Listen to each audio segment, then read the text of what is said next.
السلام عليكم. احنا عاوزين نحط الميه اللي في الازازه دي في الازايز دي، بس طبعا عاوزين نحافظ عليها ايه عشان مش ميه. مطلوب ان الميه ما تتدلقش. واضح ان احنا هنحتاج اختراع عبقري.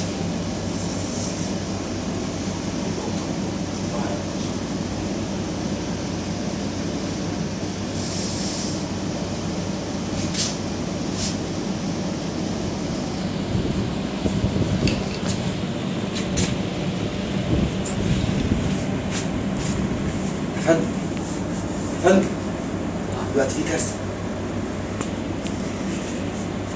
الفتحه بتاعت القمح اكبر بكتير من فتحه الازازه. الميه ممكن تديها في الميه؟ بس يا عم الملف الصعب. اخر مره في الساعه. خلاص انا المسؤول عن الخطر دوت وانا اللي الميه هعالجه. ديت؟ انا المسؤول عن الخطر دوت وانا اللي هعالجه. اتفضل خد لك سكن المزارعين ورا.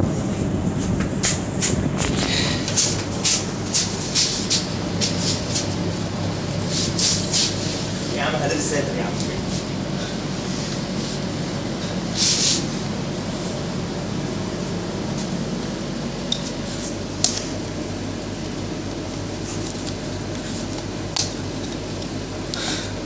حس بالكونتامينيشن.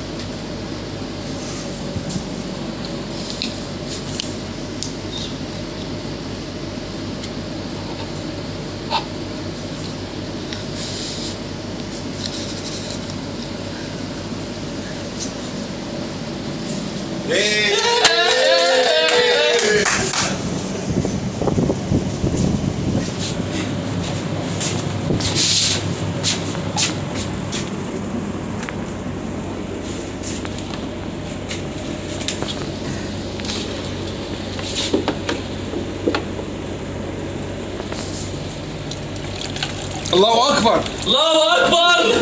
الله اكبر.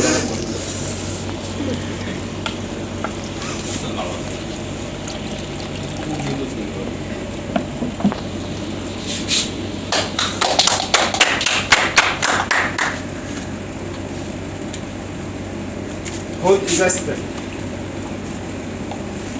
ده بقى انا بقول بقى. ربنا يستر. احتمالية الخطأ ما زالت لسه 70%. يعني الميه ممكن تتدلق. يا اخي الموضوع في السهل.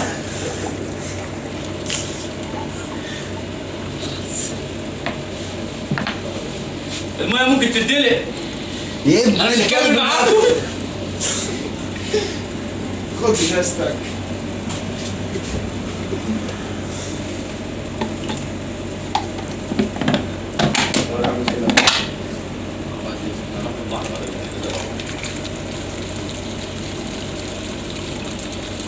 بص بقى عشان احنا نزود كميه الماء عشان البريشر خلاص البريشر خلاص.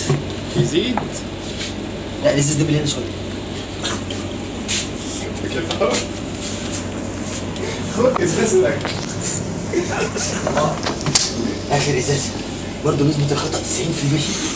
يعني الميه ممكن تتدلق. بس يا اخي الموضوع في الزفت. بص جيب التصوير البطيء بقى، جيب التصوير البطيء. استخدمت مفتاح فممكن يحصل امكانيه كونتامينيشن مع الميه يعني. الدكتور معانا في الابلكيشن فيها حاجه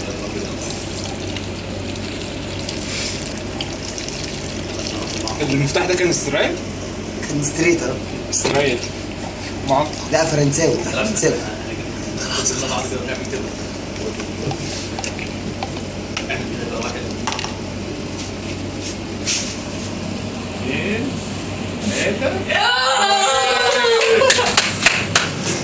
والله عملوا. يا جدعان سجدة.